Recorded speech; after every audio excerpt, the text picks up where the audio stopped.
আগের হাজি সাহেব আর বর্তমান হাজি সাহেবদের দেখেন না, আগে যারা হাজি সাহেব আসতো, হাজি শব্দেরই একটা সম্মান ছিল আলাদা, কারণ অধিকাংশের আগের জীবন পরের জীবন মিলতোই না।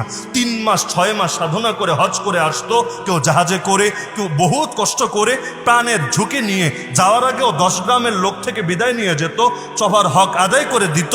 এটা ভাবতো না যে ফিরে আসবো কিনা, আসলে আলহামদুলিল্লাহ, না আসলেও আফসোস নাই। এরপর যখন আসতো দেখা যেত জামানার ওলিতে পরিণত হয়েছে। আর এখন হজে গেল অল টাইম সেলফি আর সেলফি, ভিডিও আর লাইভ, ব্যাস এগুলোই চলতে থাকে। তেমনকি এই বছর আরাফার ময়দান তো হজের মূল একটা অংশ, উকুফে আরাফার ময়দানে কাজ কি? দোয়া করা, খুতবা শোনা। এখানে বসে যে দোয়া করবে আল্লাহ দোয়া কবুল করে ফেলবেন, কত বড় সৌভাগ্যের ব্যাপার।